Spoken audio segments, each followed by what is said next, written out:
Hi friends, Exam Select History ചാനലിലേക്ക് സ്വാഗതം. Microbiologist, sanitary chemist, Kerala water authority mock test based on previous question paper set 2 part 3. ഇന്നത്തെ mock ടെസ്റ്റിനുള്ള ചോദ്യങ്ങൾ എടുത്തിരിക്കുന്നത് PSCയുടെ previous year question പേപ്പറിൽ നിന്നാണ്. ചോദ്യപേപ്പറിന്റെ final answer പ്രകാരമാണ് mock ടെസ്റ്റിനുള്ള ചോദ്യോത്തരങ്ങൾ set ചെയ്തിരിക്കുന്നത്. എക്സാം വരുന്ന അതേ ഗൗരവത്തോടെ തന്നെ മോക്ക് ടെസ്റ്റ് അറ്റൻഡ് ചെയ്യുക. എത്ര മാർക്ക് കിട്ടിയെന്ന് കമന്റ് ചെയ്യുക. ക്ലാസ് ഇഷ്ടപ്പെട്ട ലൈക്ക് ചെയ്യുക, നിങ്ങളുടെ അഭിപ്രായങ്ങൾ പറയുക. കൂടുതൽ ക്ലാസ്സുകൾ പെട്ടെന്ന് കിട്ടാനായി ചാനൽ സബ്സ്ക്രൈബ് ചെയ്യുക. ഈ ക്വസ്റ്റ്യൻ പേപ്പർ കുറച്ച് ക്ലാരിറ്റി കുറവാണ്. ഇന്നത്തെ മോക്ക് ടെസ്റ്റിനുള്ള ചോദ്യങ്ങൾ എടുത്തിരിക്കുന്നത് 2015 നടന്ന ഫാം സൂപ്രണ്ട് എന്ന എക്സാമിന്റെ ക്വസ്റ്റ്യൻ പേപ്പറിൽ നിന്നാണ്. ആ ക്വസ്റ്റ്യനിൽ 20 ക്വസ്റ്റ്യൻസ് GK ക്വസ്റ്റ്യൻസ് ആയിരുന്നു. ബാക്കി 80 ക്വസ്റ്റ്യൻസ് ആണ് സയൻസ് റിലേറ്റഡ് ക്വസ്റ്റ്യൻസ്. അതിൽ തന്നെ കൂടുതലും ബോട്ടണി ക്വസ്റ്റ്യൻസ് ആയിരുന്നു. അപ്പോൾ ആ ക്വസ്റ്റ്യൻ പേപ്പറിലെ മൈക്രോബയോളജി ക്വസ്റ്റ്യൻസ് ഉൾപ്പെടുത്തിയിട്ടുള്ളൊരു മോക്ക് ടെസ്റ്റ് ആണ് നമ്മൾ നോക്കുന്നത്. ഈ മോക്ക് ടെസ്റ്റ് മൈക്രോബയോളജിസ്റ്റ് എക്സാം ഉള്ളവർക്കും സാനിറ്ററി കെമിസ്റ്റ് എക്സാം ഉള്ളവർക്കും ഒരുപോലെ യൂസ്ഫുൾ ആയിട്ടൊരു മോക്ക് ടെസ്റ്റ് ആണ്. മൈക്രോബയോളജി ക്വസ്റ്റ്യൻസ് ആണ് ഉൾപ്പെടുത്തിയിരിക്കുന്നത്. ഇന്നത്തെ മോക്ക് ടെസ്റ്റിന്റെ ചോദ്യങ്ങളിൽ കുറച്ച് ക്ലാരിറ്റി കുറവാണ്. ഇത് 2018 നടന്ന എക്സാമിന്റെ ക്വസ്റ്റ്യൻസ് ആണ്. ആദ്യത്തെ ചോദ്യം, which among the following is the true statement? Options: Option A, Penicillium notatum restrict the growth of Staphylococci. Option B, Saccharomyces cerevisiae is used as clot buster. Option C, methanogens are found in aerobic conditions. Option D, Acetobacter acetate produces citric acid. തന്നിരിക്കുന്ന 4 ഓപ്ഷൻസിൽ correct ഏതാണെന്നാണ് ചോദ്യം. Which among the following is the true statement? Options ഒരു പ്രാവശ്യം കൂടെ വായിക്കാം. Option A, Penicillium notatum restrict the growth of Staphylococci. Option B, Saccharomyces cerevisiae is used as clot buster. Option C, methanogens are found in aerobic conditions. Option D, Acetobacter acetate produces citric acid. ഇതൊരു അറിയാവുന്നവരെ എഴുതുക. Answer നോക്കാം. ഇവിടുത്തെ correct ആയിട്ടുള്ള statement option A ആണ്. Option A, Penicillium notatum restrict the growth of Staphylococci. Option A ആണ് correct ആയിട്ടുള്ള statement. Penicillium notatum restrict the growth of Staphylococci. ബാക്കി 3 ഓപ്ഷനിലെ statements wrong statement ആണ്, തെറ്റായിട്ടുള്ള സ്റ്റേറ്റ്മെന്റ് ആണ്. അപ്പൊ ഈ തെറ്റായിട്ടുള്ള സ്റ്റേറ്റ്മെന്റ്സിന്റെ കറക്റ്റഡ് ഫോം നോക്കാം. ഓപ്ഷൻ എ ഇവിടെ കറക്റ്റ് സ്റ്റേറ്റ്മെന്റ് ആണ്. Penicillium notatum restrict the growth of Staphylococci. Staphylococci എന്ന ബാക്ടീരിയയുടെ ഗ്രോത്ത് Penicillium notatum റെസ്ട്രിക്ട് ചെയ്യാൻ കഴിയും. നിങ്ങൾക്ക് ഒരു ടാസ്ക് തരാം. Penicillium notatum ഏത് ടൈപ്പ് ഓഫ് മൈക്രോ ഓർഗാനിസം ആണ്? ബാക്ടീരിയ ആണോ, ഫംഗസ് ആണോ, വൈറസ് ആണോ എന്നുള്ളത് അറിയാവുന്നവർ കമന്റ് ചെയ്യുക. അപ്പൊ നിങ്ങളുടെ ടാസ്ക് ആണ് Penicillium notatum what kind of microorganism? Penicillium notatum restrict the growth of Staphylococci. Staphylococci ഒരു ബാക്ടീരിയ ആണ്. Staphylococci എന്ന ബാക്ടീരിയയുടെ ഗ്രോത്തിനെ റെസ്ട്രിക്ട് ചെയ്യാൻ Penicillium notatum കഴിയും. അപ്പൊ നിങ്ങളുടെ ടാസ്ക് ഇതാണ്. Penicillium notatum ഏത് ടൈപ്പ് ഓഫ് മൈക്രോ ഓർഗാനിസം ആണ്? ബാക്കി 3 തെറ്റായിട്ടുള്ള ഓപ്ഷൻസിന്റെ കറക്റ്റ് ഫോം നോക്കാം. നമ്മുടെ ഓപ്ഷൻ ബി പറയുന്നത് Saccharomyces cerevisiae is used as clot buster. തെറ്റായിട്ടുള്ള സ്റ്റേറ്റ്മെന്റ് ആണ്. കറക്റ്റഡ് ഫോം നോക്കാം. Saccharomyces cerevisiae yeast is used for commercial production of ethanol. Streptokinase produced by the bacterium Streptococcus and modified by genetic engineering is used as a clot buster for removing clots from the blood vessels of patients who have undergone myocardial infarction leading to heart attack. ഓപ്ഷനിൽ പറഞ്ഞിരുന്നത് Saccharomyces cerevisiae clot buster ആയിട്ട് use ചെയ്യുന്നതാണ്. അത് തെറ്റാണ്. Saccharomyces cerevisiae അല്ലെങ്കിൽ yeast use ചെയ്യുന്നത് എത്തനോളിന്റെ commercial production വേണ്ടിയിട്ടാണ്. Saccharomyces cerevisiae yeast is used for the commercial production of ethanol. Saccharomyces cerevisiae അല്ലെങ്കിൽ ഈസ്റ്റ് വരുന്നത് ഫംഗസ് ഗ്രൂപ്പിലാണ്. ഇപ്പൊ നിങ്ങൾ ഈ സ്റ്റേറ്റ്മെന്റിൽ മറ്റൊരു ടേം കണ്ടു, ക്ലോട്ട് ബസ്റ്റർ. എന്താണ് ക്ലോട്ട് ബസ്റ്റർ നോക്കാം. Streptokinase produced by the bacterium Streptococcus and modified by genetic engineering is used as a clot buster. Clot buster is used for removing clots from the blood vessels of patients who have undergone myocardial infarction leading to heart attack.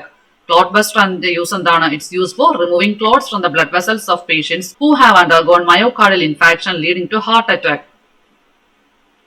എന്താണ് clot buster ആയിട്ട് use ചെയ്യുന്നത്? Streptokinase produced by the bacterium Streptococcus and modified by genetic engineering is used as a clot buster. Next, option C പറയുന്നത് methanogens are found in aerobic conditions. അതും തെറ്റായിട്ടുള്ള statement ആണ്. Methanogens are found in aerobic conditions wrong statement ആണ്. Corrected form നോക്കാം. Methanogens are anaerobically on cellulosic material produce large amount of methane along with carbon dioxide and hydrogen. Methanogens anaerobic conditionസിലാണ് കാണപ്പെടുന്നത്. Methanogens are anaerobes. Example, Methanobacterium. Option D പറയുന്നത് എന്താണ്? Acetobacter acetate produces citric acid. അതും തെറ്റായിട്ടുള്ള statement ആണ്. Acetobacter aceti produces citric acid wrong statement ആണ്. Corrected form നോക്കാം. Acetobacter aceti is a bacterium which produces acetic acid. പേരിൽ തന്നെയുണ്ട് Acetobacter aceti produces acetic acid. Acetobacter aceti ഒരു ബാക്ടീരിയമാണ്. നിങ്ങൾ ആ സ്റ്റേറ്റ്മെന്റ് തന്നെ മറ്റൊരു ടേം കണ്ടു, citric acid. Citric acid produce ചെയ്യുന്നത് ഏത് മൈക്രോ ഓർഗാനിസം നോക്കാം. Aspergillus niger. Aspergillus niger is a fungus which produces citric acid. Aspergillus niger, a fungus which produces citric acid. Acetobacter acetae, bacterium produces acetic acid. Aspergillus niger, fungus produces citric acid. അപ്പോൾ നിങ്ങൾ തന്നിരിക്കുന്ന extra points ഒക്കെ നന്നായിട്ട് പഠിക്കുക. Previous year ചോദ്യപേപ്പറിൽ ചോദിച്ചിട്ടുള്ള ചോദ്യങ്ങളുടെ ഉത്തരങ്ങളാണ് ഇവിടെ extra points ആയിട്ട് തരുന്നത്. അതുകൊണ്ടാണ് റിപ്പീറ്റ് ചെയ്ത് വായിക്കുന്നത്. ഈ പോയിന്റ്സ് ഒക്കെ എടുത്തിരിക്കുന്നത് പ്ലസ് ടു NCERT ടെക്സ്റ്റിൽ നിന്നാണ്. അപ്പോൾ പ്ലസ് ടു NCERT ടോപ്പിക്സ് ഒക്കെ നന്നായിട്ട് പഠിക്കണം. ഇനി നമ്മൾ അടുത്തതായിട്ട് plus 1 plus 2 NCERT botany and zoology class ആണ് ആഡ് ചെയ്യുന്നത്. സിലബസ് ബേസ് ചെയ്തിട്ട് ഏതൊക്കെ ടോപ്പിക്സ് ആണ് സിലബസ് ബേസ് ചെയ്ത് പറഞ്ഞിട്ടുള്ളത് നോക്കിയിട്ട് ആ ടോപ്പിക്സിന്റെ ക്ലാസ് ആയിരിക്കും നമ്മൾ ആഡ് ചെയ്യാൻ പോകുന്നത്. Plus 1 plus 2 NCERT botany and zoology classes. അപ്പോൾ ആ ക്ലാസ് കറക്റ്റ് ആയിട്ട് കിട്ടാൻ വേണ്ടി ചാനൽ സബ്സ്ക്രൈബ് ചെയ്യുക. നിങ്ങളുടെ അഭിപ്രായങ്ങൾ പറയുക. അപ്പോൾ ഒന്നും കൂടെ പോയിന്റ്സ് നോക്കാം. Saccharomyces cerevisiae yeast is used for the commercial production of ethanol. Streptokinase produced by the bacterium Streptococcus and modified by genetic engineering is used as a clot buster for removing clots from the blood vessels of patients who have undergone myocardial infarction leading to heart attack. Methanogens grow anaerobically on cellulosic material, produce large amount of methane along with carbon dioxide and hydrogen. Acetobacter acetae, a bacterium, produces acetic acid. Aspergillus niger, fungus, produces citric acid. ഈ ചോദ്യത്തിലെ കറക്റ്റായുള്ള statement ഏതായിരുന്നു? Penicillium notatum restrict the growth of staphylococci. അടുത്ത ചോദ്യം, prokaryotic organisms devoid of cell wall are options. Option A cyanobacteria, option B bacteria, option C mycoplasma, option D actinomycetes. ഇപ്പൊ ചോദ്യം ഇങ്ങനെയാണ്, cell wall ഇല്ലാത്ത prokaryotic organism ഏതാണ്? Prokaryotic organisms devoid of cell wall are mycoplasma. Prokaryotic organism devoid of cell wall are mycoplasma. അടുത്ത ചോദ്യം, the plane of a cell wall formation in a dividing cell is determined by options. Option A endoplasmic reticulum, option B microfilaments, option C Golgi apparatus, option D microtubules. The plane of cell wall formation in a dividing cell is determined by answer microtubules. The plane of cell wall formation in a dividing cell is determined by microtubules. ഇപ്പോഴും പറഞ്ഞാൽ നിങ്ങളുടെ സപ്പോർട്ടാണ് ഞങ്ങൾക്കുള്ള positive inspiration. അപ്പോൾ എന്താണ് നമ്മൾ NCERT topics ഒക്കെ add ചെയ്യുന്നതാണ്. സിലബസ് ബേസ് ചെയ്തിട്ടുള്ള NCERT botany and zoology class ഒക്കെ ഉടനെ തന്നെ ആഡ് ചെയ്യുന്നതാണ്. അപ്പോൾ ആ ക്ലാസ് കറക്റ്റ് ആയിട്ട് കിട്ടാൻ വേണ്ടി ചാനൽ സബ്സ്ക്രൈബ് ചെയ്യുക. നിങ്ങളുടെ അഭിപ്രായങ്ങൾ പറയുക. നിങ്ങളുടെ സജഷൻസ് അനുസരിച്ചാണ് ക്ലാസ്സിനുള്ള മോഡിഫിക്കേഷൻസ് വരുത്തുന്നത്. So your support is our strength. Subscribe channel for more videos. അടുത്ത ചോദ്യം, gallic acid used in making ink is obtained from options. Option A Penicillium purpurogenum, option B Aspergillus niger, option C Lactobacillus bulgaricus, option D Streptococcus lactis. Gallic acid used in making ink is obtained from Aspergillus niger. Aspergillus niger ഒരു fungus ആണ്. Gallic acid used in making ink is obtained from Aspergillus niger. അടുത്ത ചോദ്യം, Howard Florey and Ernest Chain's contribution was options. Option A isolating the bacterial plasmid, option B discovery of streptokinase, option C establishing the potential of penicillin as an effective antibiotic, option D discovery of DNA sequence. Howard Florey and Ernest Chain's contribution was answer establishing the potential of penicillin as an effective antibiotic. Howard ഫ്ലോറയും ഏണസ്റ്റ് ചെയിനും രണ്ട് സയന്റിസ്റ്റുകളാണ്. അവരുടെ contribution എന്താണെന്നായിരുന്നു ചോദ്യം.